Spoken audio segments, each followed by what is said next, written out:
and welcome to the program Legislator of the Week, which focuses on lawmakers who are making impact with topical bills and motions.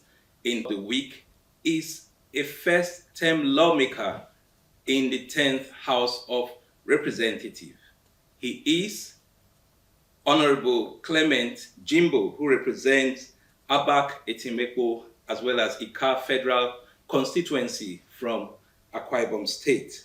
He is also the Deputy Chairman, House Committee on National Planning and Economic Development. Honorable Clement Jimbo, you are welcome to the program. Thank you very much for having me. Yes, it's good to have you as a lawmaker who is having his first shot in the Green Chamber, and you're already making some impact. Can you give us a background of yourself before becoming a member of the House of Representatives? Okay, thank you very much. First, my name is Clement Jimbo, like you've rightly mentioned, member representing Abak Ika Federal Constituency from Akwa Ibom State. Yes, I began my political journey precisely, I think, in 2019, when I gave a shot at becoming the President of the Federal Republic of Nigeria. And that was because something exacerbated that. In 2014, I was in Abuja working. The President of the Federal Republic of Nigeria at that time was Dr. AbleB Jonathan. I worked in a construction firm and an assistant project manager, doubling as equally a project financial consultant, as a quantity surveyor. And an instruction was given by the then federal government for Nigerians, able Nigerians, to be recruited into the immigration service. It was a nice thing to be done, to bring in able-bodied Nigerians to save Nigeria. But the mistake they did was that the recruitment was done simultaneously across the 36 states, including the FCT. And the venue for the FCT was Abuja Stadium. And Abuja Stadium is built to occupy 60,000 people, spectators. And I think what the people that were invited to write the aptitude tests or recruitment exercise were over above that number.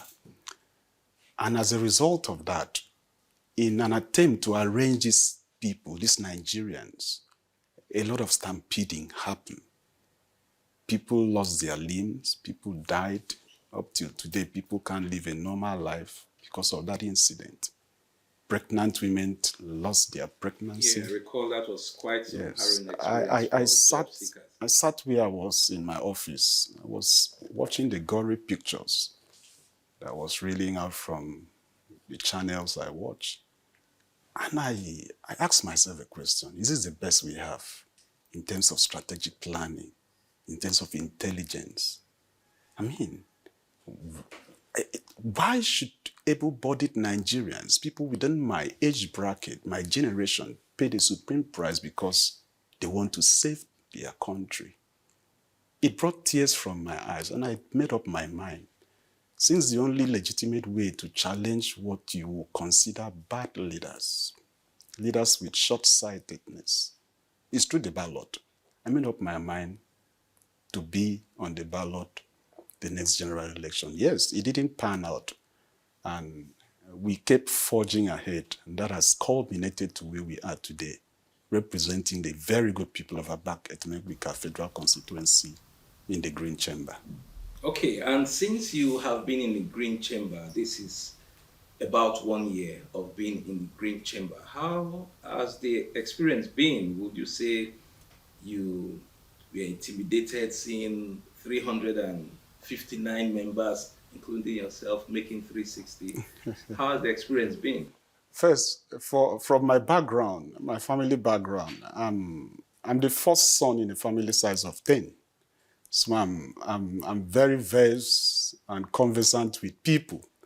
So coming from that background, nothing intimidates Clement Jimbo. Even when all my siblings gather together, it doesn't intimidate me, because by virtue of being the first, there are leadership potentials you naturally acquire. You are not intimidated. Yeah, coming to the house, Having been in Nigeria for over 40 years, I'm very versed with the many-sided challenges that we are facing as a nation. So somebody like Clement Jimbo came well prepared to make an impact by way of helping to solve some of these challenges. So it doesn't really matter who is equally there. He's coming also with his own agenda, his own motives. But whatever his agenda, his motives are, should not negate my own motives of contributing to the solution to the many problems that we have in Nigeria. So in the 10th House of Representatives, Clement Jimbo is not challenged by any faces, irrespective of the number of terms you have been in the House, irrespective of your experience, your wealth, irrespective of your age, when the business of Nigeria is discussed, especially solutions, we are all equal in the House. Yes. Okay, 1 year gone, when perhaps some lawmakers will still be trying to register their names or voice on the number of bills and motions sponsored on the floor of the House. You already have some to your credit. Can you give us an overview of some of the bills and motions credited to your name? Yes, thank you very much. There is an adage that I'm going to say. I'll speak it in my dialect, then I will interpret it. Of course, we did that Yes. interpretation.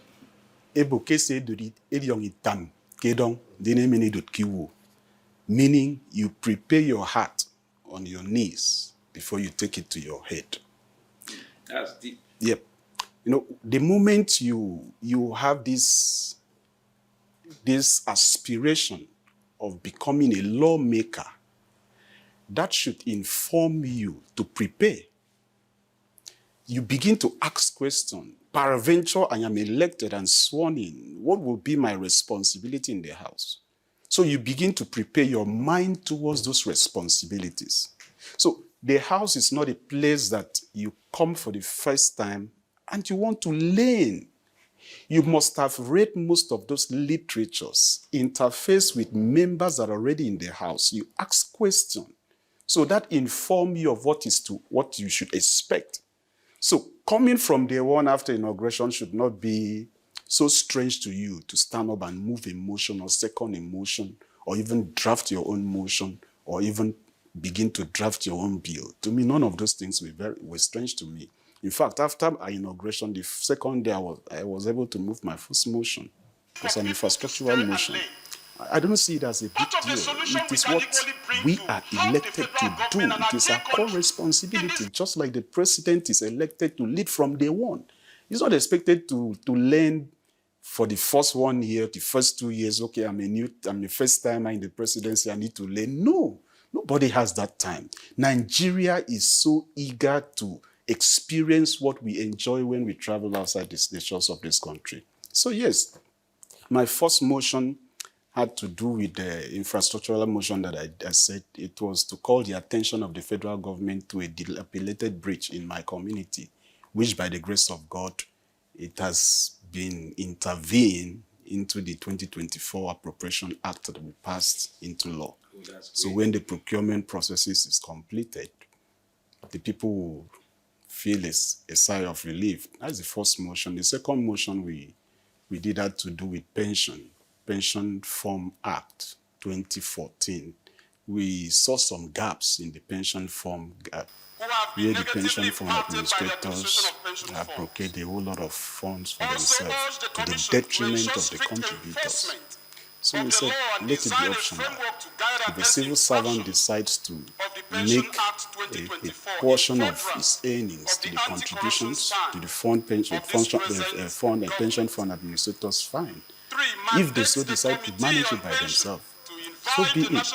Because by and large, we are living in a free world. Let people have options to decide what they actually want. So, but you know that if talking about options, if you say people should have options, they probably would not even want to contribute to the pension funds, or probably will not want to save for the rainy day.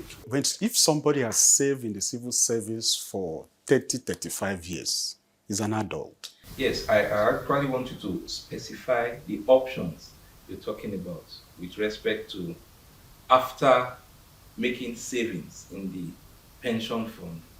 What kind of options are you talking about? After making savings, the option should be at your retirement, at your exit. The money should be given to you. To have access. Have access completely, but what is currently on is 25%. So who manages is 70%. It will interest you to know that a retired director probably has saved for 20, 25 years, 30 years. Currently earns as a retirement benefit of about 40,000 naira monthly. For crying out loud, this is a director. Probably has reached level 14, level 15. I'm sure many people will not believe that out there. No, they will not, but that is a reality. We interface with them. So, and these things are not, there is no increment to it. So, and meanwhile, the pension fund administrators invest a whooping 70% of what is of their money in different kind of ventures that yields profit. And the increment that they get from the profit is not shared with the owners of the funds. So to me, it is an injustice and it should be looked into, it should be addressed. That is why I said that option should be there. If I have served in the civil service, maybe as a director in the Ministry of Finance, there is no intelligence I have not acquired over time. Let me manage my funds. If I decide to manage it anyhow, it is left for me to bear the brunt of my mismanagement. But certainly at that age, you are not a child, you are not a kid. Just like as a lawmaker, I'm here for the Constitution specified 4 years, and for possible re-election, another 4 years, and you are re-elected another 4 years.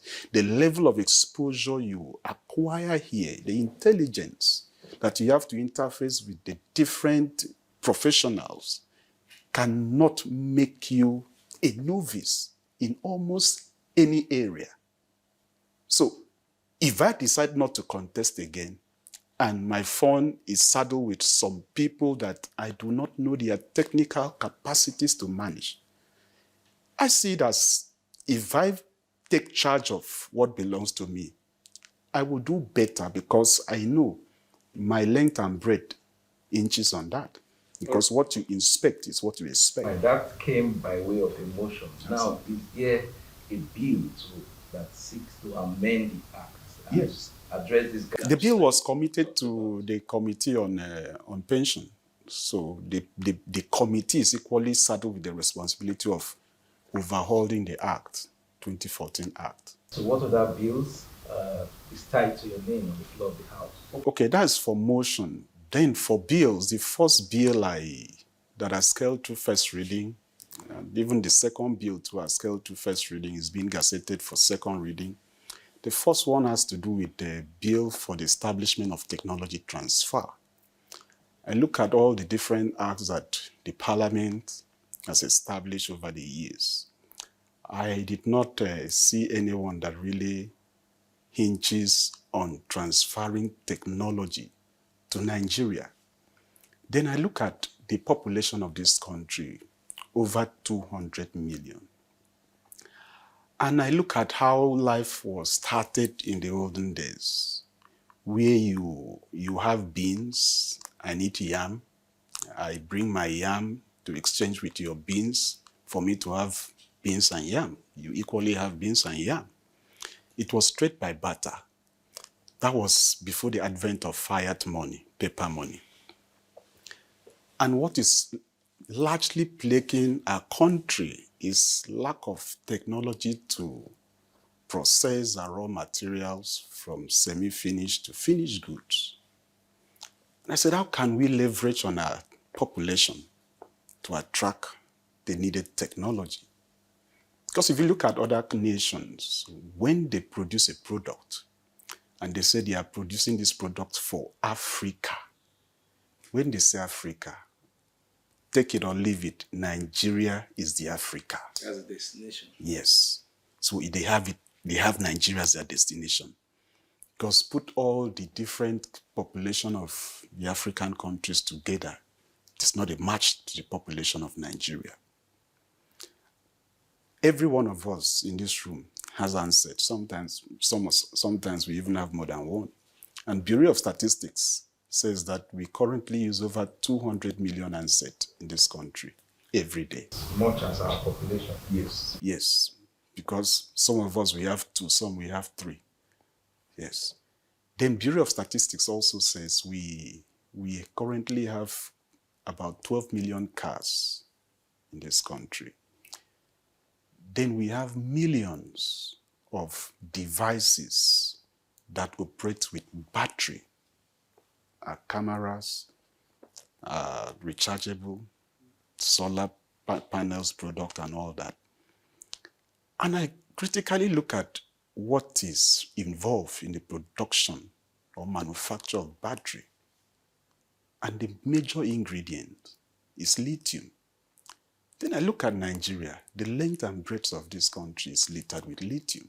In fact, recently, the president directed the Senate president to assist him to commission one of the biggest lithium company in Nasarawa State.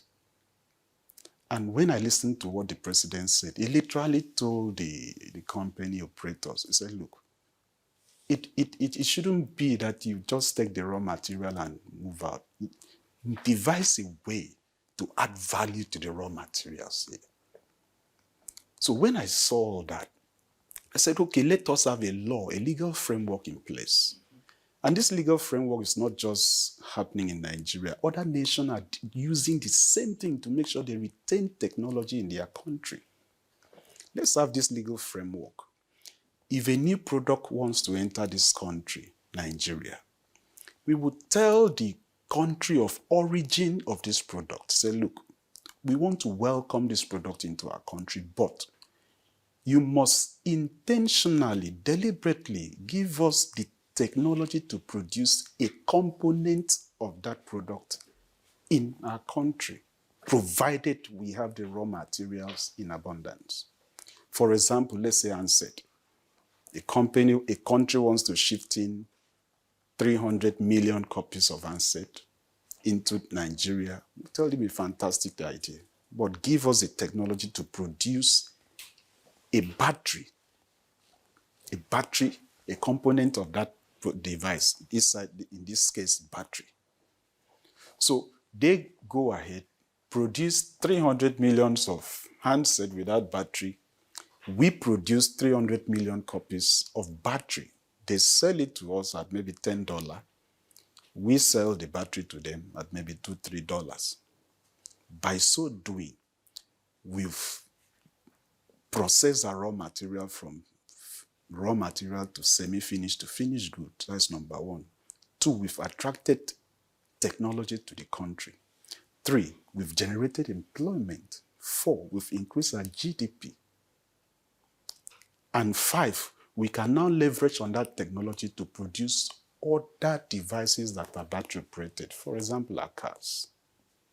So it must be done intentionally so that Nigeria will not keep being a dumping ground where everything that, even toothpick that we can produce is imported from other places. It's sad. So we must intentionally push our neighbors, so to say, in other countries for them to know, look, you can't just do everything out there and bring it down here. We have a teeming population that we need to provide jobs for. We must equally earn our foreign exchange. And it is in the best place of leadership to make sure these legal frameworks are in place. That is where 10th House of Representatives come in play, and that is the import of the bill in particular. So that is the first bill. Okay, so we have been having an interesting conversation with a Legislator of the Week, Honorable Clement, Jimbo, who represents AbleB, as well as Ika Federal Constituency in the 10th House of Representatives, of course, from Akwa Ibom State. We'll take a short break at this time, and when we return, the conversation continues. Do stay with us.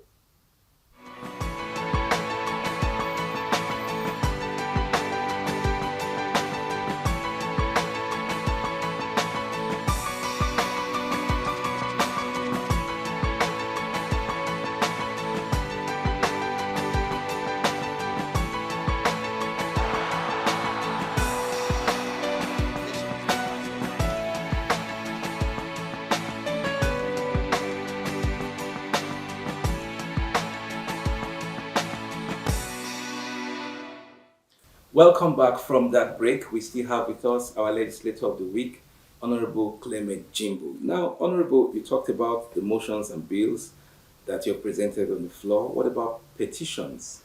What nature of petitions have you presented on the floor of the House? Okay, thank you very much. It's part of our responsibility to look into the cries of our constituents, not just our constituents, but the entire Nigerians. So far, I've been able to lay 4 petitions. I cut across different cries from different people, ranging from wrongful acquisition of community land without adequate compensation, maybe unwrongfully sacked from police, army, and the rest of Okay, them. all right. Maybe you might just want to elaborate on one of them. Yeah, let me zero in on the acquisition of land. It actually happened in 1972. I'm not sure any of us were born in this Way house. So when I was inaugurated, so the community brought the cry to me. Community in Abuja local government area, about 5 communities. Actually, that is where the current Ibawa barracks, Nigerian Army barracks, is located. So they acquired the land in 1972, according to the community, without adequate compensation. So they brought it to my attention. I said, fine, we are going to lay the petition. And we have done that. And so far, the petition has been referred to the petition committee. I think the next hearing at the committee level is coming up this month, ending of this month. Okay. We are simply asking the Nigerian Army to look into the acquisition, and if the needful was not done, they should equally do the needful. And part of the prayers in the petition is for the Nigerian Army to give special consideration to the young people in that community who are willing to join the Nigerian Army. Okay, so those are just part of the prayers. Some form of compensation. Yes. All right, let's talk about Consitency Project. You were elected by constituents from your constituency, and what are you attracting back to them so far in the last 1 year?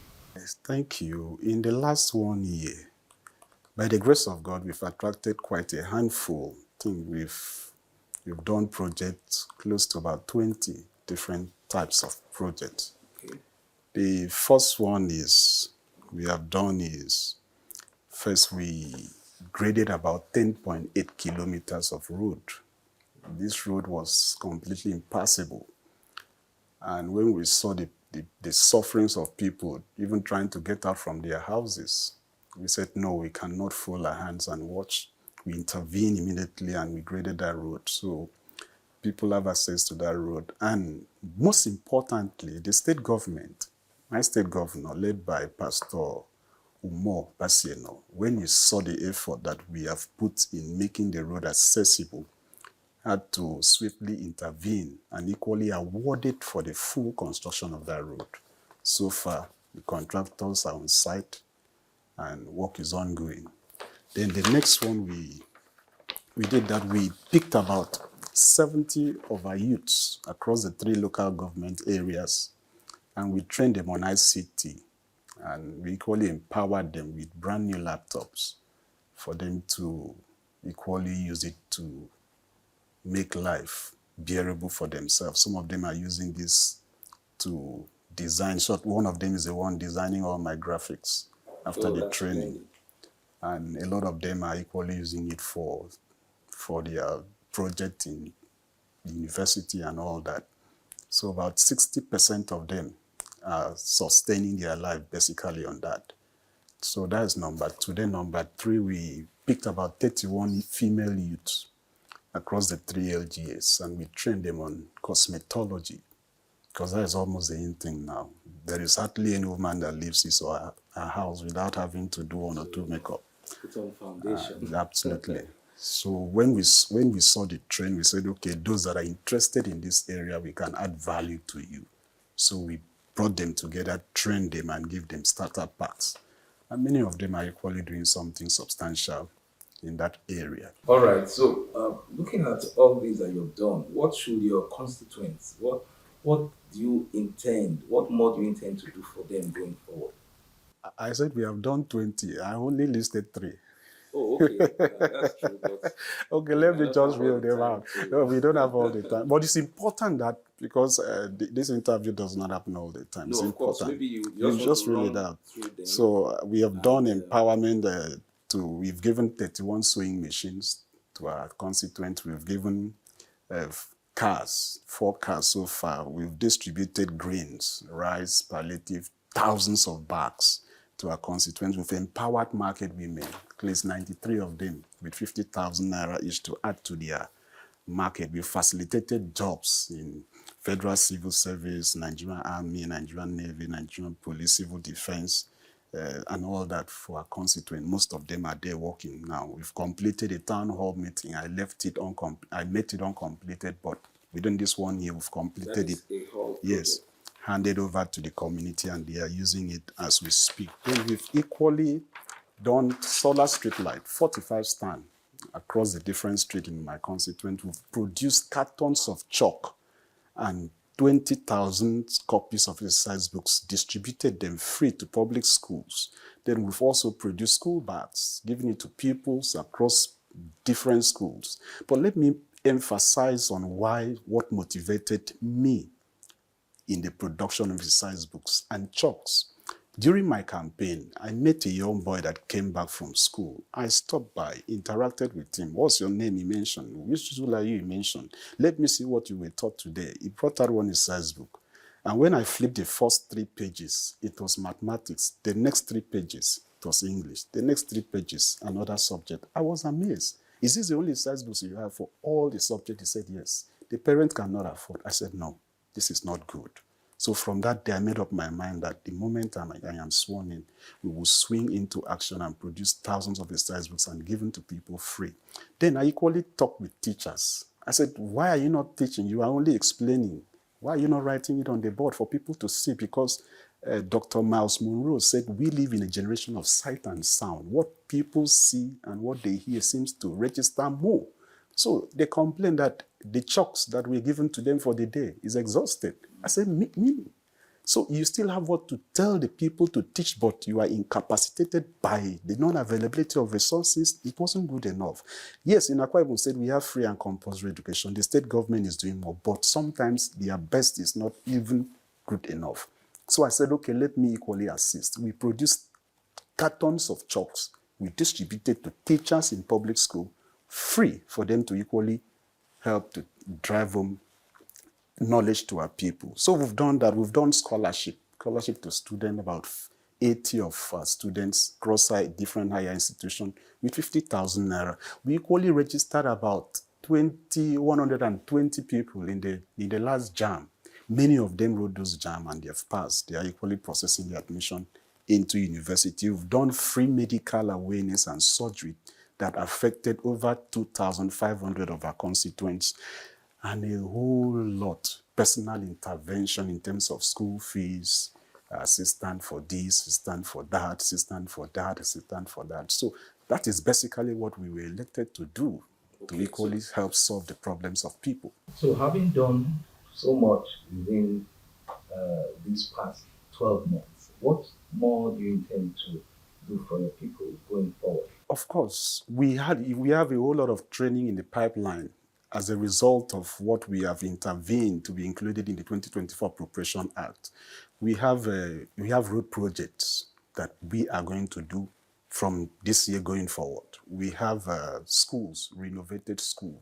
Then we've attracted so far many street lights that our people stand to benefit. The moment procurement processes are completed and the agency awards this project, they will call me and I will direct them where they will do it. So the constituency is in for a very big surprise by the grace of God. In for a very big surprise. And it's also worthy of note that you're the deputy chairman of the House Committee on National Planning and Economic Development. And I would say that many would agree that Nigeria does not lack in terms of development plans. There are a lot of them that have been presented out there, probably gathering dust on the shelves. Lack of implementation is a problem. What will the committee do to change the narrative? I'll differ with you in that respect. In 1993, That was when an act of parliament gave birth to NPC, National Planning Commission. But do you know, since that time till date, that commission was left to rust. Those technocrats that we employed and we saddled with the responsibility of making planning data available for Nigerians to plan with, completely thrown their hands into fatalistic resignation and moved to other ventures because that commission was not looked into. It will equally interest you to know that it is in the 10th House of Representatives that the National Planning and Economic Development as a committee has really been given life to. Before now, it was not so. That is why in the wisdom of the president, he now had to demarcate the budget office from the Ministry of Finance, placed it in the Ministry of National Planning. That is the wisdom. Because the budget of this country is the planning. It was give direction for people to know what the country is thinking. The thinking pattern of Nigeria is reflected in the budget of Nigeria. And if those that are saddled with the core responsibilities and with the expertise are not given that responsibility to look into it critically, to mirror into the problems and the prospects of our country, then we are in trouble. Is it amazing that up till today we are still talking about the population of Nigeria? We are about 200 million, over 200 million. Why can't we be definite? Yes, the Constitution says every 10 years. The last one that was done was in 2006. It's because there are no people saddled with the responsibility of holding government to account to make sure what is domiciled in the Constitution is adhered to. That's why you're there. No, that is a commission that was left to rot. So, say, the Constitution of Nigeria is pen and paper. It is somebody that gives voice and life to it.